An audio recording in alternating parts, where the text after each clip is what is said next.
He walked into his own dealership, dressed like an average customer, just to see how they treated people. They mocked him, ignored him, and sent him to the pre-owned lot until he made one phone call that changed everything. The showroom smelled like polished leather and fresh coffee. Soft jazz played through discreet ceiling speakers, blending with the quiet hum of whispered conversations and the faint clicking of expensive shoes on marble floors. Jonathan Reese stood near a sleek silver coupe, running a hand over its aerodynamic curves. He wasn't in a rush, he had time, but the employees didn't seem to think he was worth any. A young salesman in a fitted navy suit glanced in his direction, eyes flicking over Jonathan's simple polo and jeans. His expression barely concealed his disinterest. With a slight shake of his head, he turned away, walking toward a couple stepping out of a luxury SUV. Jonathan exhaled through his nose, amused. He had seen this type of behavior before, but amusement faded when he realized not a single employee had acknowledged him. He leaned against the car, watching as a man in a tailored suit strode in, adjusting the gold cufflinks on his crisp white shirt. Immediately, the sales team reacted. "Welcome, sir. What brings you in today? We've got an excellent selection in the VIP showroom. Would you like a glass of champagne while we prepare a test drive?" The man chuckled, nodding along as the employees scrambled over each other to assist him. Jonathan folded his arms. It wasn't the service that bothered him. It was the contrast. 30 minutes, that's how long he had been standing there, watching, waiting. Finally, he decided to test something. He took a step toward the reception desk, offering a polite smile. "Excuse me." The receptionist, a woman in her late 20s with perfectly straightened hair and an air of detached professionalism, barely glanced at him. "Sales reps are busy," she said flatly. "You can wait outside if you're just looking."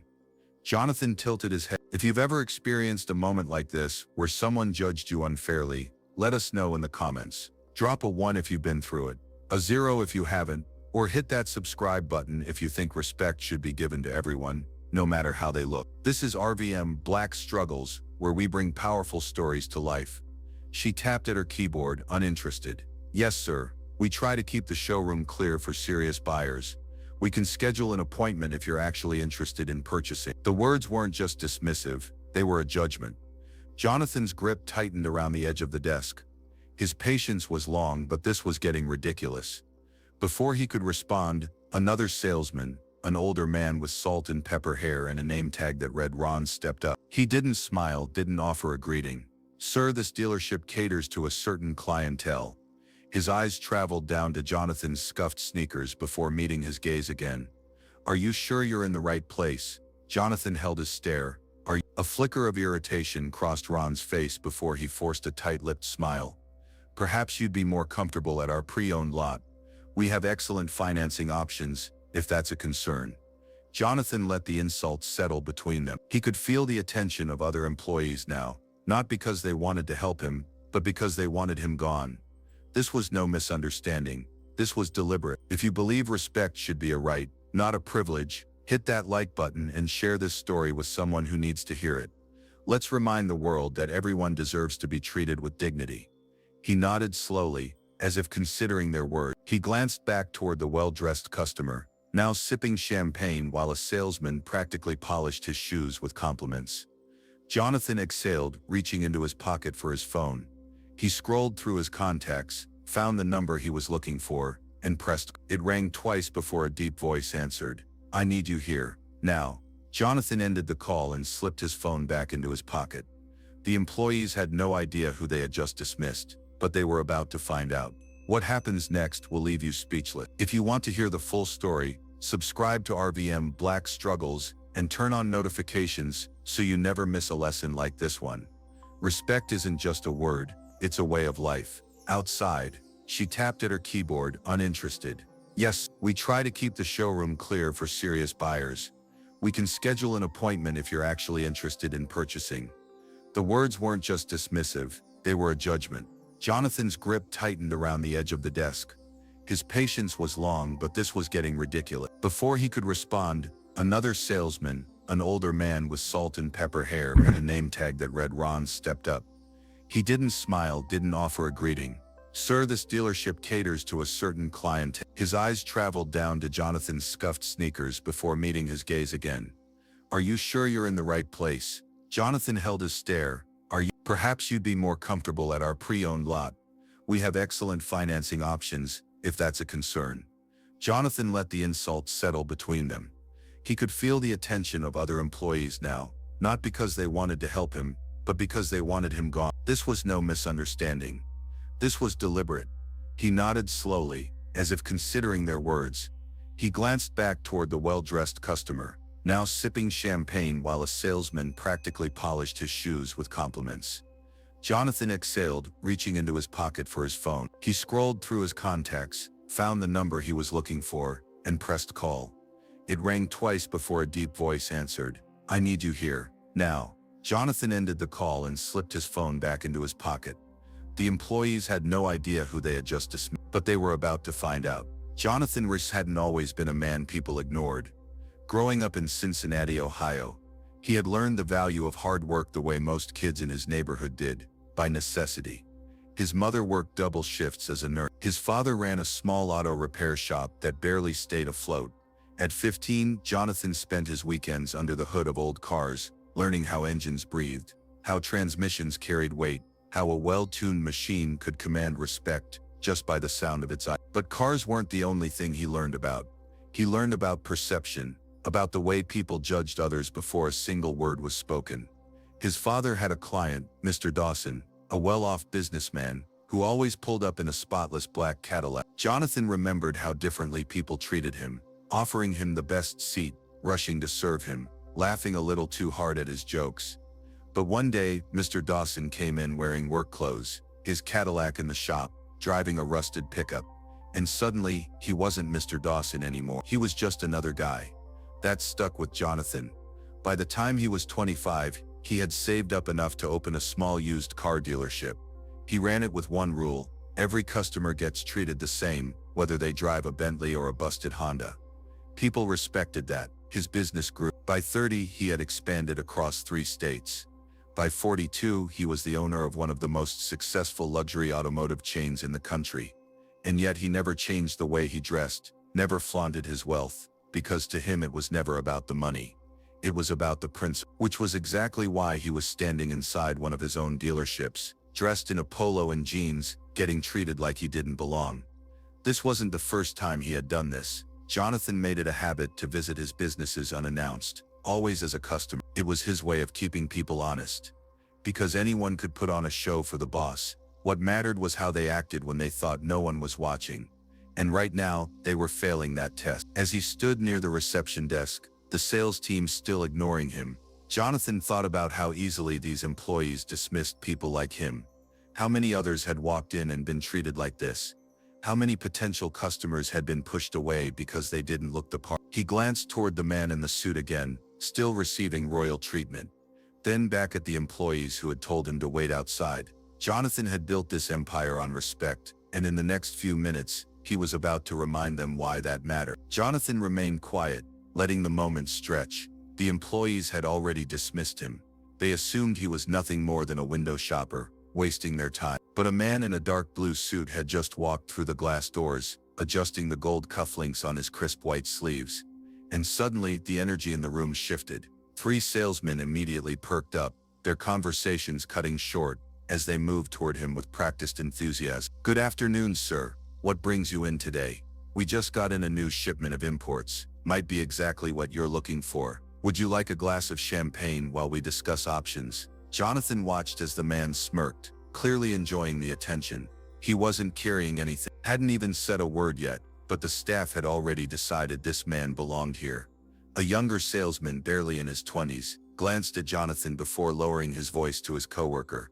You can always tell who's serious and who's just killing time. Jonathan pretended not to hear. He took a slow step toward one of the sports cars on display, a sleek, jet black convertible with a sticker price of $3. He reached for the door handle. A sharp voice cut through the air. Sir, I'm going to have to ask you not to touch that. Jonathan turned. It was Ron, the older salesman who had barely spared him a glance earlier. We keep the showroom cars pristine for customers who are serious about buying, Ron continued, his voice firm. If you're just looking, I can direct you to something more accessible. Jonathan raised an eyebrow. Accessible. Ron's smile was tight. We have a pre-owned section a few miles down the road. Lower payments, better financing options. Jonathan let the words settle. They weren't suggestions, they were dismissals. He glanced back toward the well-dressed man in the suit, now sitting comfortably inside a brand new vehicle, running his hands over the leather-wrapped steering wheel as a salesman detailed the car's features with practiced enthusiasm. The contrast was impossible to ignore. Jonathan turned back to Ron. Let me get this straight. You haven't asked if I have an appointment. Haven't asked what I do for a living. Haven't asked if I'm here to buy. His voice remained calm. Even. But you've already decided I don't belong here. Ron didn't even flinch. Sir, we cater to a very specific clientele. You understand. Jonathan smiled. I think I do. Ron nodded, mistaking Jonathan's calm demeanor for acceptance. But Jonathan wasn't accepting anything. He reached into his pocket, pulled out his phone and dialed a number.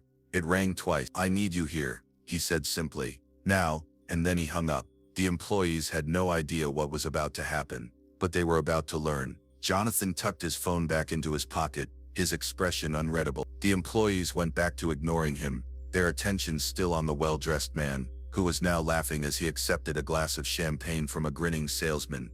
Ron, satisfied that Jonathan had gotten the message, turned away without another word. Jonathan exhaled slowly, glancing toward the glass doors, and then it happened. A sleek, black Rolls-Royce Phantom pulled up to the entrance, its polished body reflecting the afternoon sun. The car was impeccable, the kind of machine that only a select few could afford. The valet rushed forward to open the rear door.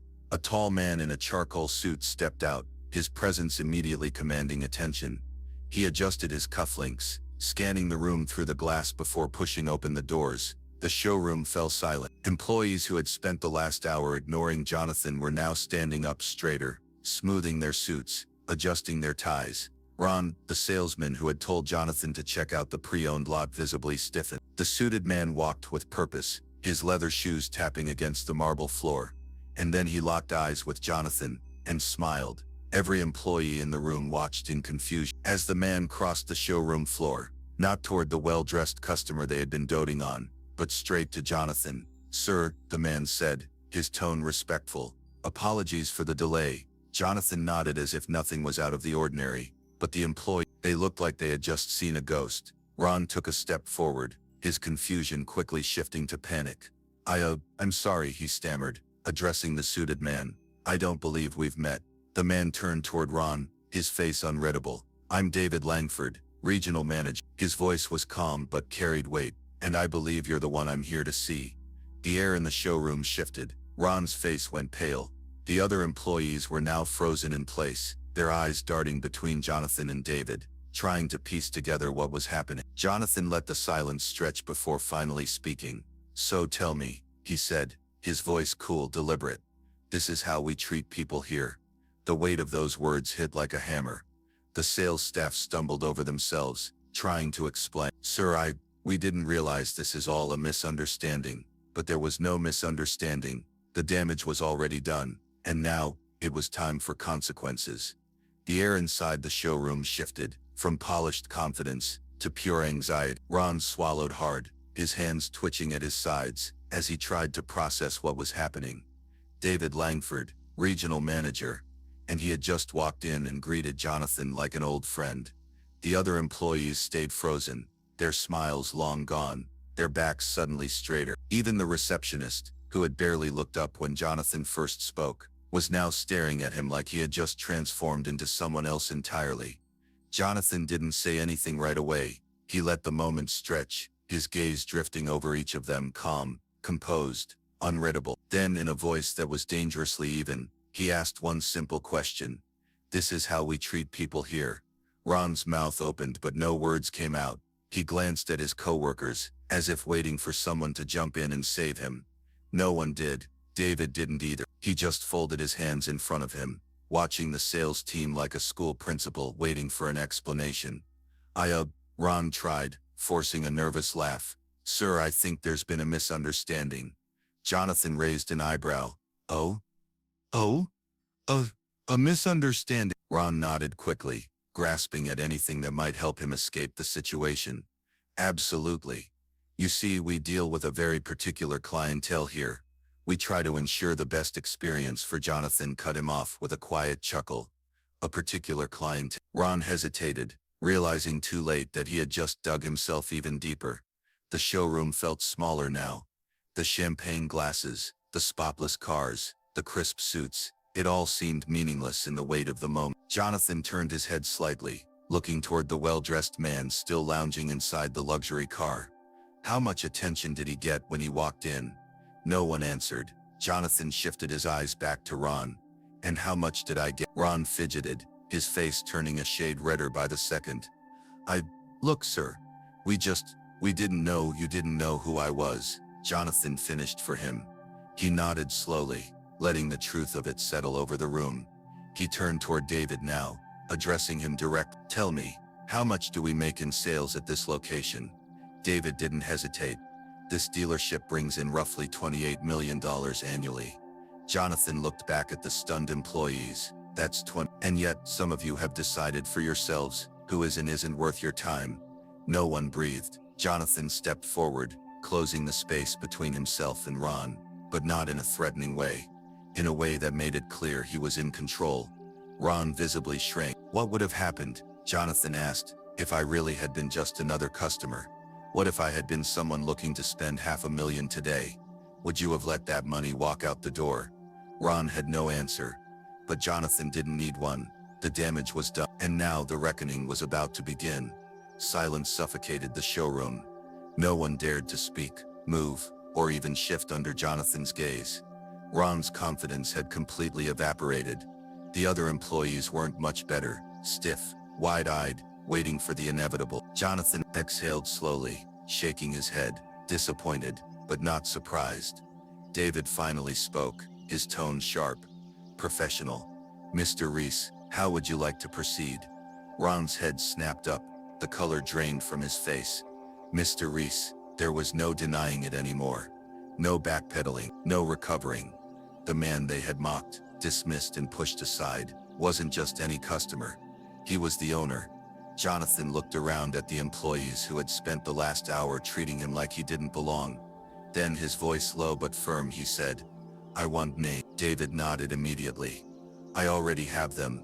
The weight of that statement sent a ripple of panic through the staff.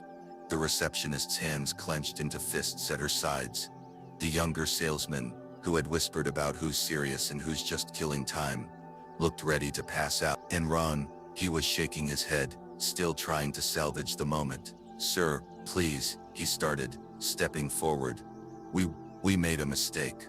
We were just trying to keep things running smoothly. Jonathan lifted a hand. Ron stopped talking immediately. I've been in this business for almost 20 years, Jonathan said, his voice calm, but carrying undeniable authority. And in that time, I've learned something very simple. Respect doesn't cost a damn thing. The words landed like a punch. Jonathan continued, his tone never rising, but carrying more weight than if he had yelled. You all looked at me and made a decision, he said. You assumed I wasn't worth your time. You assumed I couldn't afford to be here. And you treated me like I was beneath you. He let the words sink in before adding, and if you did that to me, I can only imagine how many actual customers you've done it to. No one had an argument. No one had a defense, because Jonathan was right. David turned to the staff, his face blank, his voice void of sympathy. Effective immediately, he said. Everyone involved in today's incident is terminated. The words hit like a hammer. Ron's mouth dropped open. Wait, you can't. This is not up for discussion, David interrupted. We don't run our business like this. The younger salesman took a step back, as if trying to physically escape what was happening. The receptionist looked like she was holding back tears. Ron tried again, desperation seeping into his voice. Please, this was just a misunderstanding. We didn't mean. You didn't mean, Jonathan asked, his expression unreadable. Didn't mean to get caught. Ron had no response. Jonathan sighed, running a hand over his jaw. He had seen enough. He turned to David. Make sure the rest of the team gets a company-wide memo. David nodded. Absolutely. Jonathan glanced around one last time, a final look at the people who had judged him so quickly. And then, in a tone so quiet it cut deeper than any raised voice, he left them with one final statement. This isn't about the money. It never was. He let that settle, then added, it's about respect. And with that, he turned and walked toward the exit. Behind him, the weight of their failure settled in. And for those left standing, a lesson had been learned, the hard way. Jonathan stepped outside, the warm afternoon air washing over him as he adjusted the cuff of his sleeve. The weight of what had just transpired inside the showroom didn't linger on him. It wasn't his burden to carry. Behind him, through the glass doors, he could see the aftermath unfold. Ron stood paralyzed, his mouth still slightly open, as if his brain refused to accept reality. The younger salesman had slumped against the counter, silent and stunned. The receptionist had turned away, covering her face with one trembling hand. And David, he was already making calls, ensuring that Jonathan's orders were carried out immediately. A valet rushed forward, startled when he recognized Jonathan.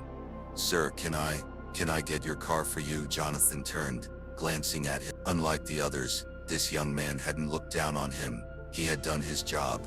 No arrogance, no bias. Jonathan reached into his pocket, pulling out a $100 bill. "You handled yourself well today." The valet hesitated, his eyes darting toward the dealership. "Thank you, sir. I just treat everyone the same." Jonathan smiled faintly. "That's exactly why you'll go far." The valet nodded, quickly stepping back as a black Mercedes Maybach. The driver, a man in his 50s wearing a sharp navy suit, stepped out and opened the door. "Mr. Reese," he said with a small nod. Jonathan slid into the back seat, the soft leather molding around him. As the door closed, he looked back one last time at the dealership, at the faces that had judged him. The panic now setting in. Some lessons were learned the easy way, others, they came at a cost. The Maybach pulled away, blending into the smooth flow of traffic. Inside the car, Jonathan leaned back, exhaling through his nose.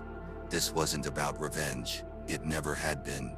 It was about setting a standard, because if people only respect wealth when they can see it, then they don't respect people at all. And in his business, that kind of mindset had no place.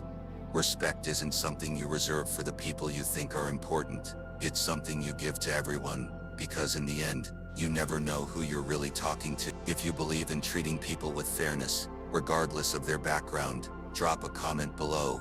Have you ever experienced something like this? Share your story. Let's keep this conversation going.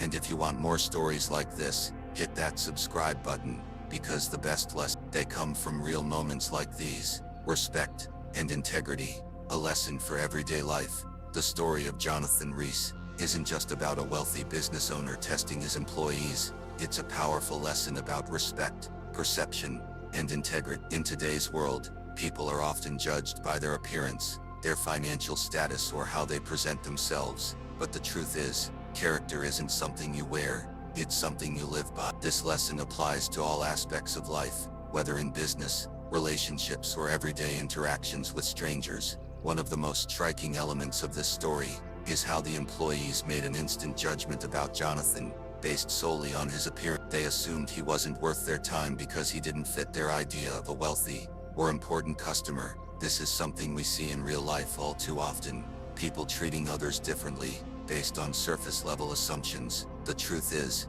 we never truly know who we are dealing with. The person we dismiss today might be the one holding the keys to an opportunity tomorrow. That's why it's crucial to treat everyone with kindness and respect, regardless of their background or outward appearance. Think about how you interact with people daily. Do you treat your boss with more respect than the janitor? Do you engage warmly with someone who looks successful but ignore the person who seems less fortunate? If so, it's time to rethink that mindset. True respect is consistent, not conditional. If you only show kindness to those you believe can benefit you, then it's not kindness at all, it's self-interest. Jonathan's lesson about principles over money is another powerful takeaway. In a world where financial success often dictates value, it's easy to fall into the trap of thinking that wealth equates to worth. But real success isn't measured in dollars, it's measured in impact. Jonathan didn't need to prove he was rich to demand respect. He expected it as a basic human right. The same